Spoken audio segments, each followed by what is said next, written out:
hosts. I'm Diane Bortoletto. And I'm Monique Chicato. Let's do it. Hello, and welcome to And Away We Go F1 podcast, a Formula One podcast that goes beyond the track limits to talk about travel, food and lifestyle surrounding the sport. I'm Diane Bortoletto, your pre-Drive to Survive Formula One fan, and I am still in Kununurra in the northeast of Western Australia. And I'm Monique Chicato, your post-Drive to Survive fan, and I'm still at home, but not for very long, in Stavanger in southwestern Norway. Yeah, so we're both on planes tomorrow going completely different places and directions. I'm going home and you're on a trip. Yeah, such is our life, hey? Di, I know you're absolutely exhausted because it is late your time, so I'm going to kick this off and I'm going to ask you 3 words to describe this week's race in Monaco. 3 words. Absolute snooze fest. Oh, 3 words. I fell asleep on the couch. I tried so hard to stay awake for it, but I just found it so boring. There were a couple of little incidents, a couple of times where I heard Crofty's voice go up in volume and open one eye and I'd be like, Dare you away. What about you? What are your 3 words? My 3 words for the whole weekend were going to be barriers, blocking, and boring. So barriers, because we saw a lot of people into the barriers during qualifying and race across all the different formulas. Blocking, because it was a ridiculous tactic employed in this race, which we will get into. And boring, that is self-explanatory. Yeah. Shall we start with qualifying? A good result for Lando Norris. He wasn't even in my top 3 predictions when we were talking about this last week. Good result for Lando. Happy to see Charles Leclerc in P2 in quali, and then Oscar in P3. What happened in quali? Remind me. Well, honestly, there really wasn't that much. So we had Antonelli ran into the barrier on the Nouvelle chicane and his front tyre came off at the end of Q1. So, right. But he managed to get out of Q1 because he had posted a fast enough time. I think he was in. That's right. Yeah, he posted a fast enough time to get into Q2. Mm-hmm. And then Q2 at about 10 minutes and 8, there was a red flag out because Russell managed to lose power in the tunnel and he looked rather stupid sitting there trying to steer his car out of the tunnel as all the marshals were pushing him. But that was pretty much the upsets, maybe you can call them, that we had in qualifying. Otherwise, like you said, Norris qualified in P1, Leclerc, Piastri, Hamilton, Verstappen, Hadjar, Alonso, Ocon, Lawson, and Albon rounded out the top 10. First time Lawson's ever qualified in the top 10 this year. So that's a great result for him. A great result for Hadjar. So Carlos didn't make it through in 11th. A bit of an unexpected quali, just not. I mean, I love Monaco. I've been to Monaco. I love the historic nature of Monaco, and I actually really like that Formula One brought in a rule to try and make the Monaco Grand Prix more exciting with a mandatory 2 pit stop rule. But it just didn't work. And it just caused the teams to play in a team and slow down to cause a gap so the other driver could do a pit stop and return to the race in a gap. Yeah. It was just so dull. I watched they interviewed Alex Albon and he's just so unhappy. He's like, I know people watching at home would have found this boring. I was ready to grab a pillow. That's what he said. And he said, and I'm sure I've made other drivers angry. If I was them, I'd be feeling exactly the same. It's not the way we want to go racing and it's not what we want to see. I mean, props to the FIA to try and make Monaco a bit more exciting, but didn't work. And actually at the end of the race, Espen, my partner, for everyone playing along at home, he said to me, you watch, they won't have this rule next year. No, because they tried. And like you said, in the race, we saw so many people literally driving slow to hold up the race. And there are no rules and there's no way to police people driving slow because how do you do that? There's no rules in the rule book for people slowing up the rest of the field. And 2 of the most obvious instances of that were the racing bulls. That's what Alex Albon said. They started it. They started it. They started the trend. We had Lawson holding up the entire field behind them so that Hadjar could get his 2 stops in for free and they could keep track position. And then they swapped over and the favour was returned. And so then Williams did the same thing. And yeah, I don't know, it felt dirty. It felt icky. It wasn't racing. It was a game of pit stops. They were more focused on stops and gaps than they were on racing. And that's not what we signed up for. No, and I found it quite interesting because this week I did actually have on in the background the Formula 2 and the Formula 3 and even the Porsche supercars as I was packing, cleaning, working, doing all the things that I have to do on the weekend. And there were some massive collisions actually in those races in the first lap because you can race more because their cars are narrower. So in F2, I think there were 9 people that didn't finish the race and there's only 22 cars in F2. Wow. But 9 people didn't finish the race because there was a pile up at the start because people went racing. People tried to overtake. And obviously that's not the outcome that you want. But there were more overtakes on the track. Obviously not as many as you see in, races where you've got much more track space. But it was more interesting to watch that because there was stuff happening and people weren't playing. I hate saying they're playing dirty, but it just feels dirty. So, yeah, I guess there's not really that much to talk about from the race, really, is there? I mean, there were some grid penalties that we got given after qualifying. Ollie Behrman, a 10-place grid penalty for, that was for overtaking during a red flag. Red flag. It was the LED screen. Yeah. He didn't see the LED screen. No. 10 places. Harsh. It's there for a reason, but harsh. Yeah. And then Stroll actually got 4-place grid penalty.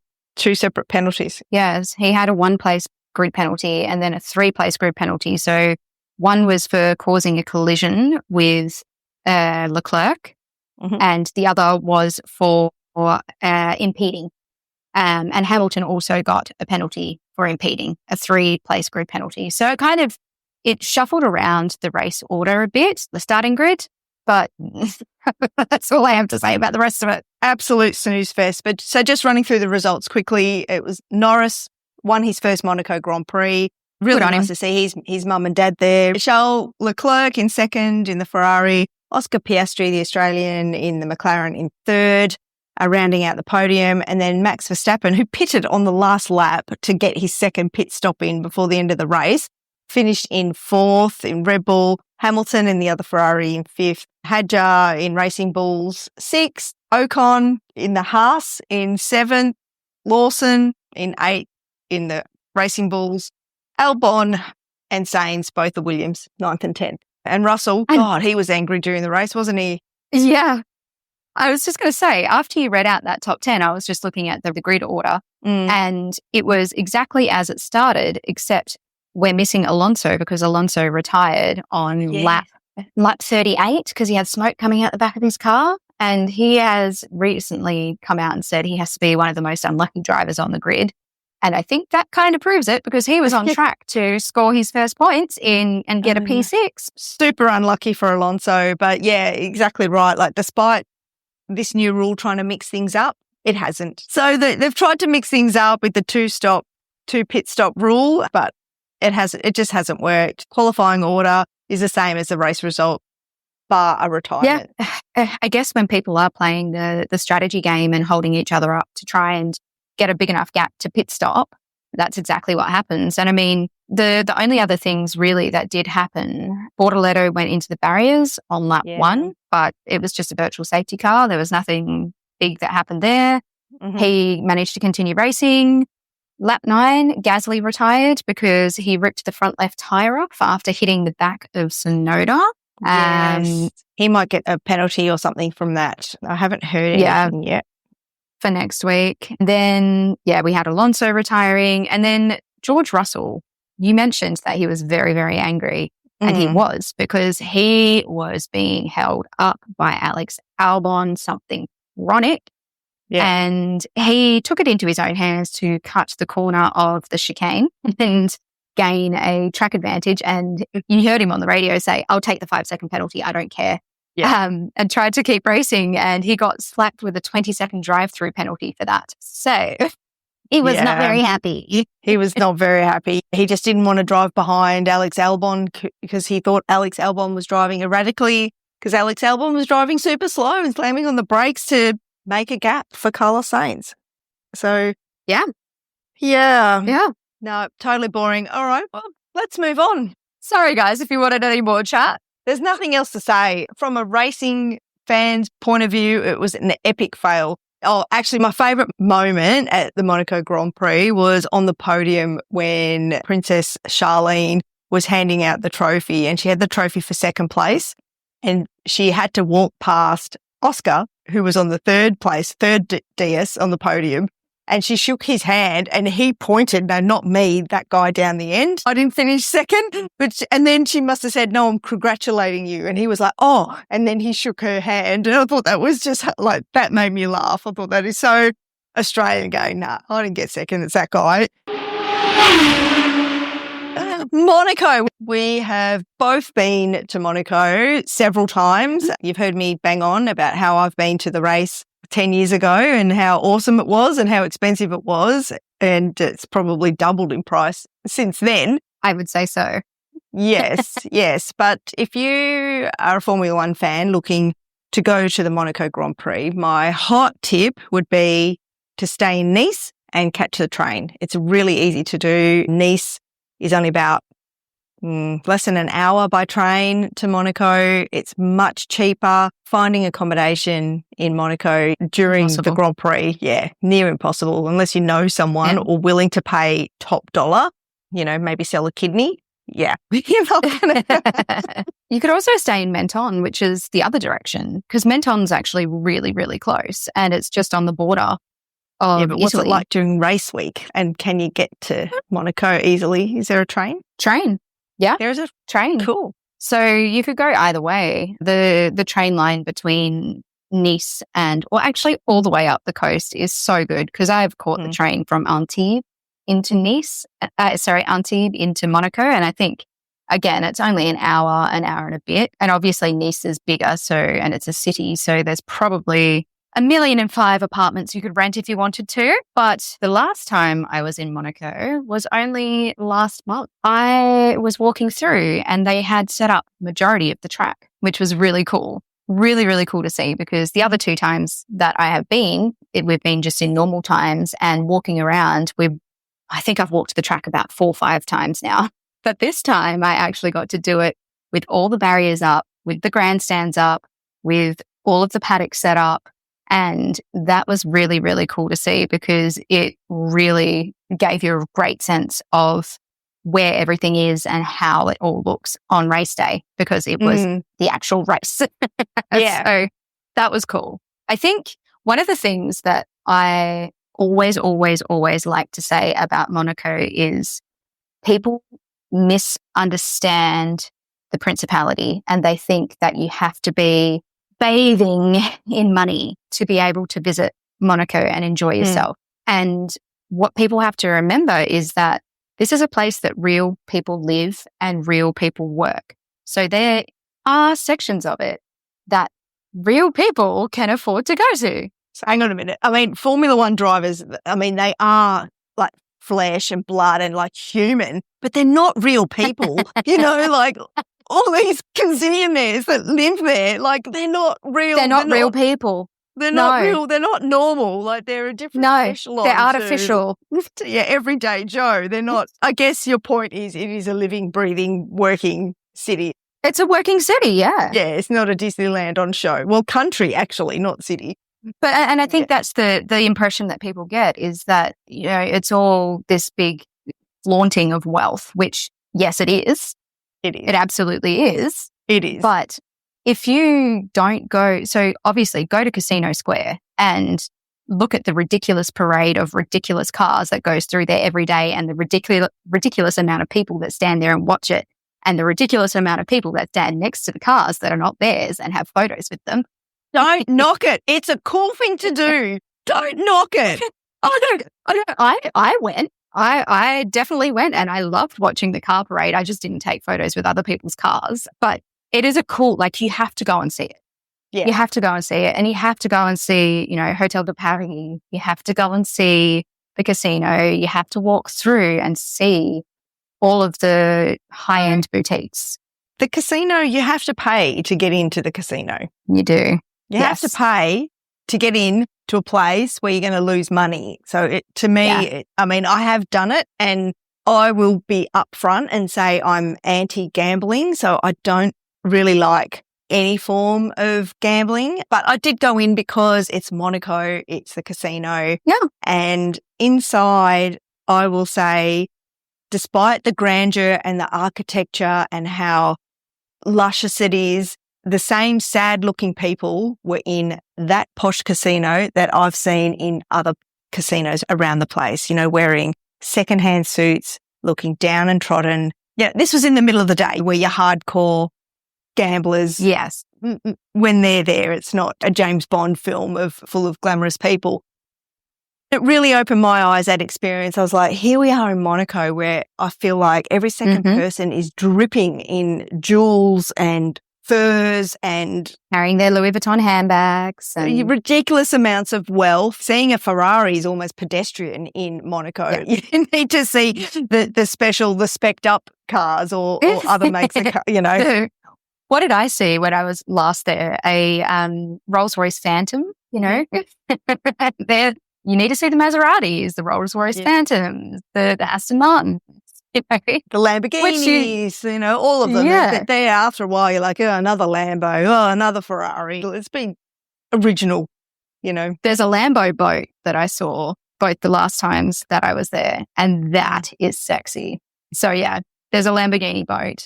Speaking of boats, I saw online a Fiat 500 boat, someone that's made a little boat that looks like a Cinquecento, a little Fiat 500, and it was in baby blue. It was the cutest thing. I was like, oh, but a little bit poshed up, not a rustic old. Yeah. But I think talking about all this richness and grandeur, and then you saying that you went to the casino and you were reminded that there are still people from all walks of life in Monaco.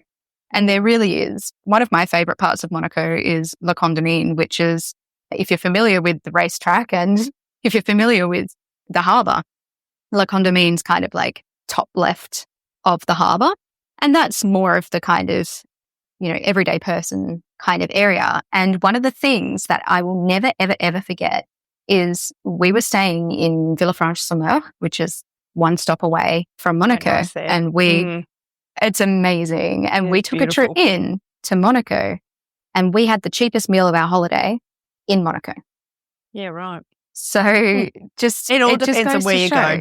Yeah, you have Exactly. a beer at Café de Paris, and it'll be the most expensive beer you'll have in your life. But Exactly. it just goes to show.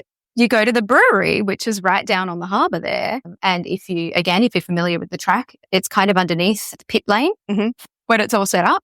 They've got a brewery there, and you can have a beer locally brewed in Monaco, and it is on par with, if not cheaper than, what you would pay for a beer in Nice. It's all about where you go and what you choose to spend your money on. I mean, we also had a really beautiful dinner with a view overlooking the harbour at a really beautiful restaurant.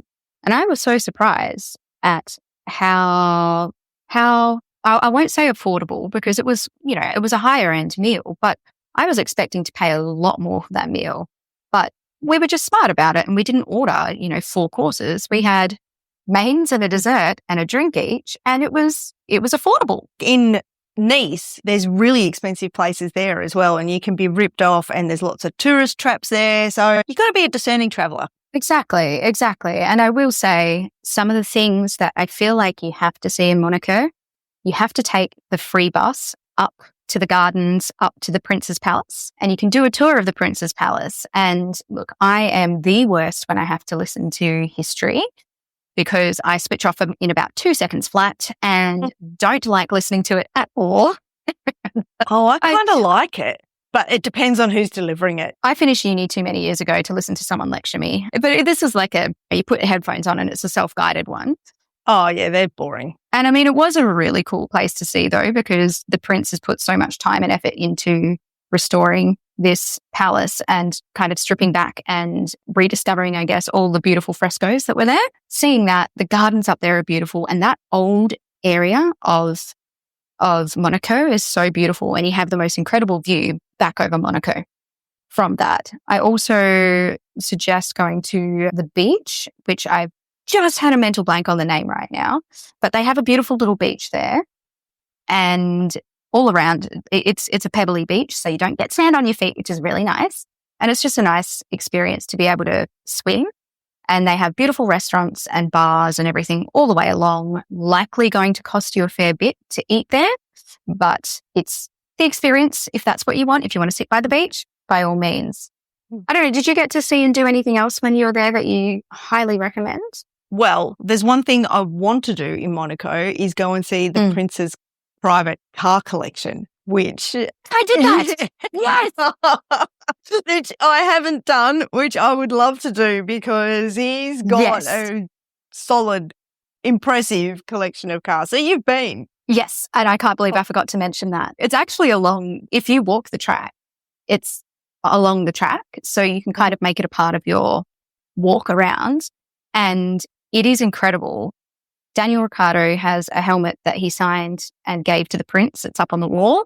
Obviously, there are Formula One cars. There's lots of Formula One references. There are lots of videos and interactive kind of things. But some of the coolest parts, like he has collected the cutest little Fiats. You know, the ones with the basket doors and the basket seats? He's got, a couple of those. He's got some really, really old school cars from like the 20s.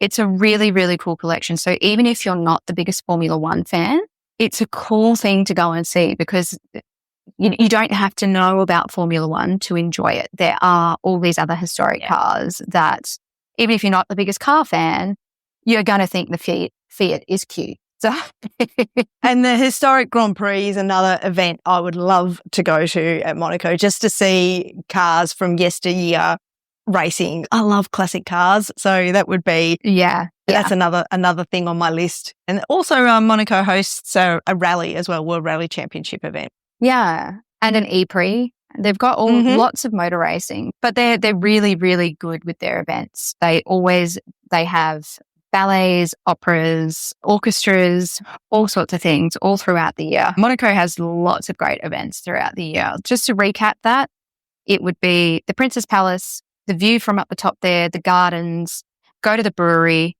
go to the Prince's car collection, walk the track, walk through around Casino Café Square. de Paris. Yeah. Yeah, Café de Paris, gird your loins, but get a drink there. Hold on to your wallets.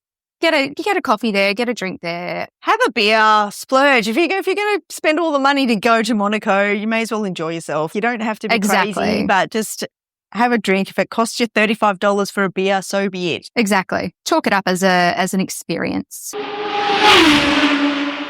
Now, Monique, what do they eat in Monaco and what did you cook? Did we do anything this weekend or did you skip it again? Oh, skipped it again. Here's another page out of the excuse book, kids. Get ready. I'm listening. No, that's okay. I won't make excuses. I was this close to making a fougasse, which is the Monégasque. It's like their version of a focaccia. So they're typically shaped like a leaf, and it's just it's basically like a focaccia type thing. So I was going to do it, but didn't. I'll spare you the excuse. My other option was going to be soccara, which I'm probably not pronouncing that right. But it's basically like a chickpea flour, not a pancake, more like it's like a thick pancake, almost like a pikelet. So that's another very traditionally Monégasque thing. But we did have crepes for breakfast. So I'm kind of sort of a little bit off the hook because that's close to Monaco. It's French. So let me give you a lesson in PR, Mon. lead with that, say it with conviction, and you would have got us all excited about Monégasque grapes. I couldn't lie and say that I hadn't made something completely Monégasque. I'm only teasing you because if I don't tease you, who will? I cop it all the time from Espen. So, it's fine. I'll just take it from all angles. That's fine. An important thing to note about Monégasque cuisine is that it is so heavily influenced by France and Italy because of, obviously it was at once, like the borders have all changed and it was ruled by different countries, and they're so close to Italy, they're so close to France that it kind of just becomes like a Mediterranean kind of cuisine. Oh, fun fact. In Nice, so Nice, the distance from Nice to Italy, it's not very far, right? Not at They all. can't make a cappuccino to save their life anywhere in Nice that I found. And I've been there a couple of times and I have searched high and low. I just can't fathom how a place so close to the birthplace of cappuccinos, the coffee in France is bad and the coffee in Nice is bad. What about the coffee in Monaco? I don't remember having a coffee in Monaco. I drank beer. Brilliant. Well, this was the second race of a triple header. The next one is in Spain. So predictions, Mon, who are you going for? I totally muffed up this week's predictions for Monaco. I think we both got 2 out of 3, didn't we, for this one? Well, if we go with our top 3 picks, we definitely got 2 out of 3 in the top 3, not necessarily in the right order. But, True. yeah, well, I guess go us. But okay, let's say I'm going to say that we're going to have, I reckon Verstappen's going to come back fighting hard. I'm just going to go for the top 3 here. I'm not going to give any particular order just yet. I'm going to go Verstappen. I'm going to go, who else am I going to go? I reckon, what? Just 3 names. Well, the reason that I'm hesitating is because I go with the same 3 almost every week. I'm going to say Verstappen, Russell and Norris. Verstappen, Piastri and Norris. Oh, lucky I'm sitting down. Okay. I know. Right. I'm so sorry for that accidental shock. That was not actually a shock. Well, that was not actually my prediction. All right. I am going to say Piastri. I'm feeling Charles Leclerc has got his mojo back. So I'm going to say Leclerc. Love it. Love it. I think Norris is going to be on a high after this race. Yeah. And he's off social media now. I think he's got a brain coach or something. So he's in some sort of Zen mode, which he needed, and it's obviously working. So good for him. I'm really gunning for Oscar for world champion. So I don't really want Norris getting too close. He's already close enough. We're only 3 points behind Oscar now after his win in Monaco. So I'll go Verstappen. So Piastri, Leclerc, Verstappen are my top 3 for both quali and the race. Nice. I really, really, really hope that this week was a sign of good things to come for Ferrari, because they had a shocker of a week last week, and to see them come back to where they were this week it's heartwarming, and it's encouraging. That's the word I was looking for, encouraging. Hopefully you're right. I would like to see that, but my prediction was obviously different. One last thing that I wanted to bring up before we close out the episode was the incident with Jack Doohan last week. The day after we released our episode, Jack Doohan actually had to come out on social media and tell people to stop harassing his family online because there was a fake image that was shared around.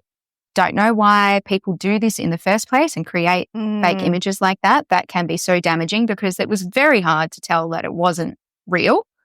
And he and his family copped a big barrage of abuse from people. And for him to come out publicly and say that it had to be stopped, it means it got pretty bad. At no point in time is it ever okay to hurl abuse at anyone. Online, in person, it's sport, guys. calm your farm. Yeah, exactly. Like, I just wanted to, well said. I just wanted to mention that. Yeah.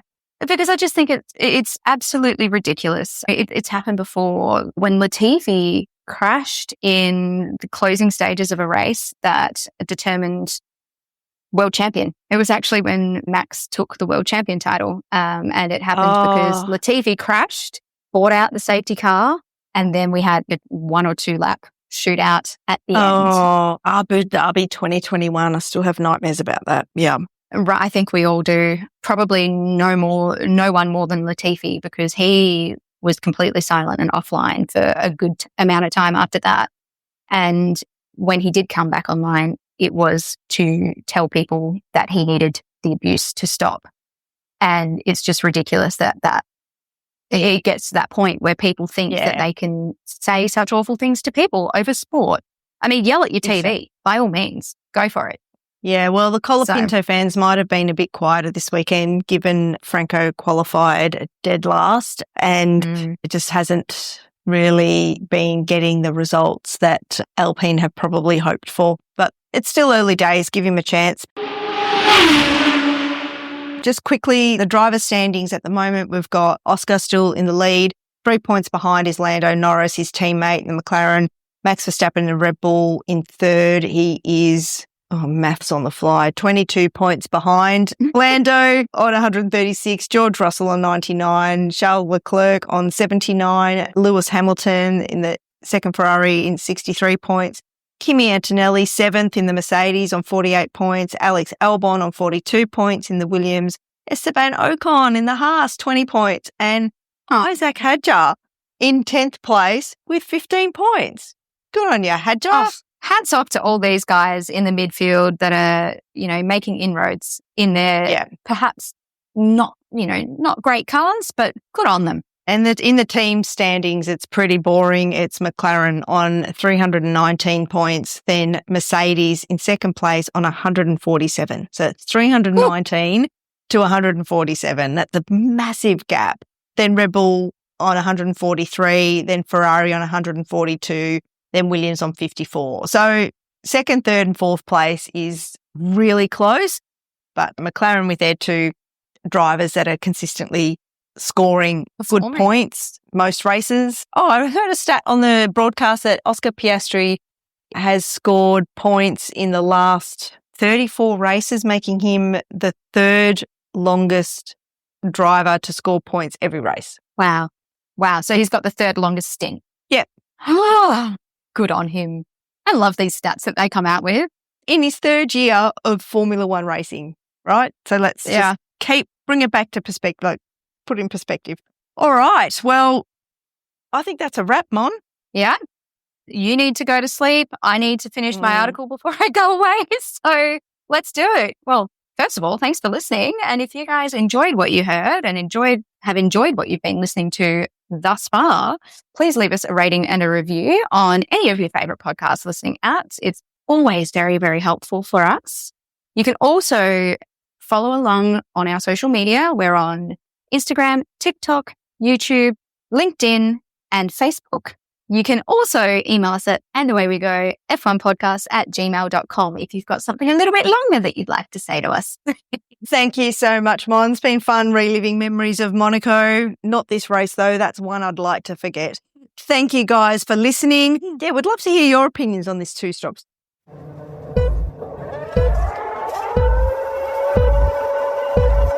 It's lights out and away we go. And Away We Go podcast is produced by Diane Bortoletto and Monique Ciccato. Let's do it. Rule. I think everyone's probably in agreement. It was pretty boring. Anyway, until next week and until lights out.